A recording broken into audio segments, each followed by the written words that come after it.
Assalamualaikum warahmatullahi wabarakatuh. Perkenalkan, nama saya Amanda Syafitra M dari kelas 28B. Nah, pada video kali ini saya akan membahas mengenai bahan ajar teknik asesmen. Nah, bahan ajar teknik asesmen ranah kompetensi hasil belajar. Kompetensi hasil belajar mencakup 3 ranah, yaitu ranah kognitif, ranah afektif, dan ranah psikomotor. Nah, yang pertama-tama di sini kita akan bahas mengenai ranah kognitif. Kognitif domain. Kognitif berasal dari kata kognisi yang berarti keluar, pengetahuan perolehan, penataan dan penggunaan segala sesuatu yang diketahui ada dalam diri seseorang. Pengetahuan dapat diperoleh melalui proses pembelajaran sehingga pengetahuan macam ini dinamakan pengetahuan hasil belajar. Selanjutnya, domain kognitif menurut taksonomi Bloom terdiri dari 6 tingkatan. Tingkatan yang pertama yaitu pengetahuan, yang kedua pemahaman, yang ketiga penerapan, yang keempat analisis, yang kelima sintetis, dan yang terakhir yaitu evaluasi. Nah, selanjutnya domain kognitif yang dikemukakan oleh Bloom mengalami revisi oleh Anderson tahun 1990. Dengan demikian, susunan domain kognitif dari Bloom berubah menjadi yang pertama mengingat, yang kedua memahami, yang ketiga mengaplikasikan, yang keempat menganalisis, yang kelima mengevaluasi, dan yang terakhir menciptakan. Nah, selanjutnya domain afektif.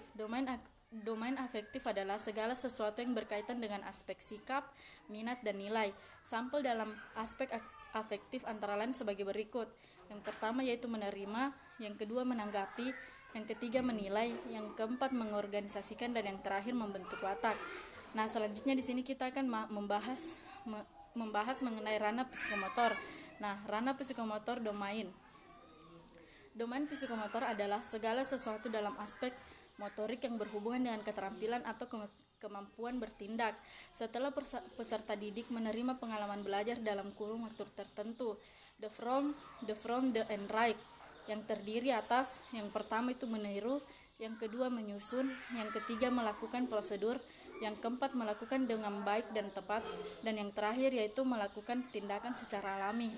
Nah, selanjutnya di sini kita akan membahas mengenai tes.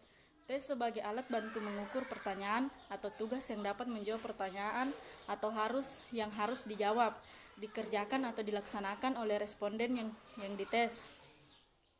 Tes ialah seperangkat rangsangan atau stimulus yang diberikan kepada seseorang dengan maksud untuk mendapatkan jawaban yang dapat dijadikan dasar bagi penerapan skor atau angka.